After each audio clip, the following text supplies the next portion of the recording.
Bonjour à tous. Ceci est un cours présenté par Arthur, Pierre et moi-même Jérémy. Avant toute chose, je tenais à vous préciser que nous ne sommes pas professeurs. Nous sommes des professionnels, alors quoi qu'on dise, c'est une vérité absolue. Du coup, faites-nous confiance. Voilà, et sur ce, bon visionnage. Ce cours va donc porter sur les transformations du signal. Et pour être plus ludique, nous avons décidé de vous montrer en parallèle les Jeux Olympiques, et afin de mieux illustrer nos propos. Voici donc nos participants. Je précise qu'ils vont chacun représenter une sinusoïde.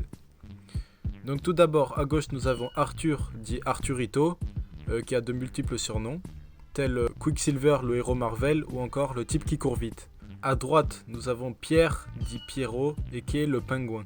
Et celui qui rentre en piste, Jérémy, le plus beau, qu'on appelle aussi Naruto. Je n'ai pas grand chose à dire de lui, excepté qu'il est extrêmement beau, ma foi, il est fort sexy. Et puis qu'il commence à me donner chaud, cet homme est un véritable radiateur. Bref, passons, commençons.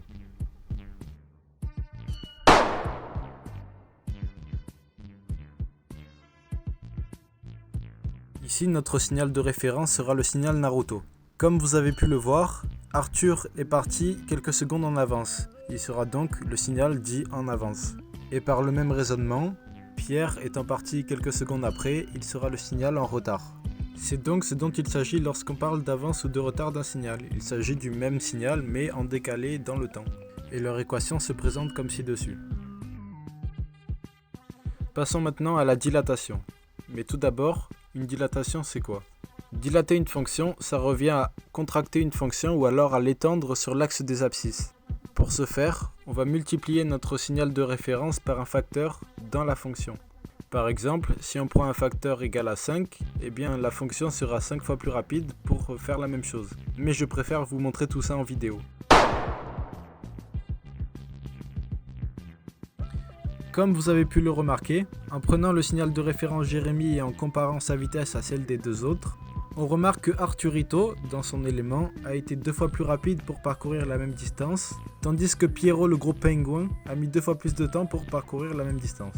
En même temps, c'est pas très étonnant avec cette démarche. Ainsi, la dilatation va comprimer notre signal sur l'axe des abscisses si le facteur de dilatation est supérieur à 1, comme c'est le cas pour Arthur, et en revanche, il va étendre sur l'axe des abscisses le signal si le facteur est inférieur à 1, comme c'est le cas pour Pierre. Et sur ce, je vais le laisser expliquer la suite.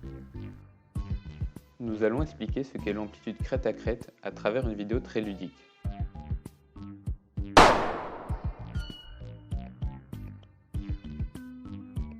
Le signal pingouin est le signal de référence S de t.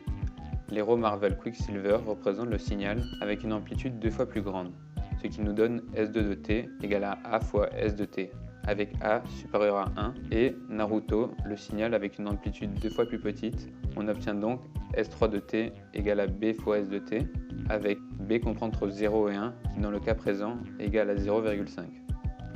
Finalement, pour expliquer la valeur moyenne, je vais prendre l'exemple de la sinusoïde pingouin. Au départ, on voit que mon signal de référence a une valeur moyenne de grand T. On y ajoute A pour obtenir une valeur moyenne supérieure. S2 de t égale à S de t plus 1. Et avec ce dernier point, vous savez maintenant tout sur la transformation du signal. Merci pour votre attention et désolé pour vos tympans.